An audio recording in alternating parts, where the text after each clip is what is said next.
اور خصوصی سلام ہے میرا وڈان لونی کو کہ جس نے جس کلیئرٹی آف تھاٹ کے ساتھ اور جس کمٹمنٹ اور انڈرسٹینڈنگ کے ساتھ گفتگو کی ہے. میں کہتا ہوں کہ جب یہ ہماری بچیاں اس طرح اس سوچ اور اس جدوجہد کی کلیئرٹی کے ساتھ گفتگو کر رہی ہیں تو ایسی قوموں کو کون شکست دے سکتا ہے اور ایسی قوموں کو کون محکوم بنا سکتا ہے.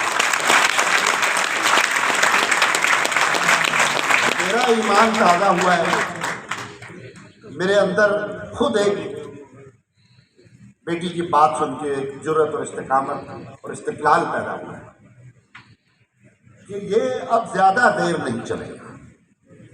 وہ جیسے سہیل وڑیچ کی کتاب کا نام تھا نا کہ یہ کمپنی اب نہیں چلے گی، تو مجھے بھی لگتا ہے کہ یہ ایسٹ انڈیا کمپنی کی باقیات اب زیادہ دیر نہیں چلے گی. ہمارا المیہ کیا ہے؟ ہمارا المیہ یہ ہے کہ ہمارے تاریخی شعور کو منقطع کر دیا گیا ہے. ہمارے نظام تعلیم کی بنیاد پر، ہمارے ڈائلاگ اور ڈسکورسز کی بنیاد پر، ہمارے مطالعہ پاکستان کے نصاب کی بنیاد پر ہماری تعلیمی اور تاریخی شعور کو منقطع کر دیا گیا ہے. ہمیں یہ بتایا گیا ہے، جو مطالعہ پاکستان بتاتا ہے کہ 1947 سے پہلے بر صغیر ایک ویران، اجڑا ہوا، بے کس و لاچار اور اپنی تاریخ اور شناخت سے محروم خطہ تھا. یہاں کے لوگ تاریخ و ثقافت سے عاری ہیں، ان کی کوئی زبان نہیں تھی. پھر پاکستان مارد وجود میں آیا اور یہاں یہ قومیں آباد ہوئیں اور وہاں سے ہماری تاریخ کا آغاز ہوتا ہے. ہمیں یہ نہیں پڑھایا بتایا گیا کہ یہ 9000 سال سے بھی زیادہ وادی ہند و سندھ کی تہذیب ایک بڑا شاندار ماضی اور ایک بڑا باوقار تاریخی ورثہ رکھتی ہے.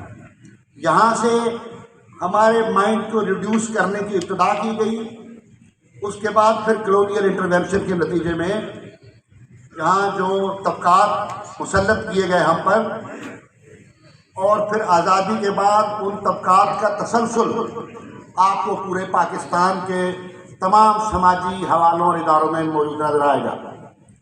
آج تک 1947 کے انڈیپینڈنس کے باوجود نہ ہمارا ذہن ڈی کالونائز ہوا، نہ ہماری اسٹیٹ کالونائز ہوئی، نہ ہمارا سماج ڈی کالونائز ہوا. آج بھی ہم کالے نما دوروں کی غلامی میں زندہ ہے. ہمارا طرز تعلیم، طرز ثقافت اور ہماری تمام شناختیں جو ہمیں ایک دوسرے سے اب برسر پیکار کیے ہوئے ہیں، یہ پرائمریلی میں سمجھتا ہوں کہ یہ کلونیل پروجیکٹ تھا.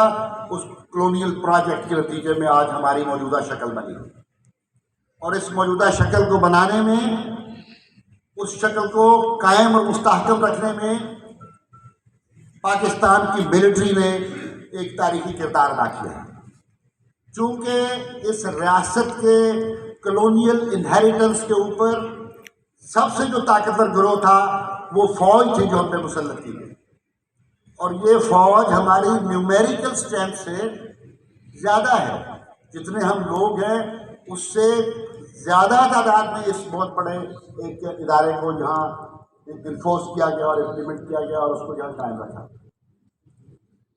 جب تک ہم ذہنی طور پر اپنی غلامی سے نہیں نکلیں گے، جب تک ہماری ریاست اس نوآبادیاتی ڈھانچے کو توڑ کر عوام دوست ڈھانچہ کی شکل اختیار نہیں کرے گی، جب تک ہمارا سماج اس کلونیل ہائرارکیکل سٹرکچر کو توڑ کر برابری کی سطح پر انسانی معاشرے کی بنیاد نہیں رکھے گا، یہ میں سمجھتا ہوں ہمارے مسائل اسی طرح رہیں گے جس طرح پچھلے 70 سال سے ہم دیکھتے آئے ہیں.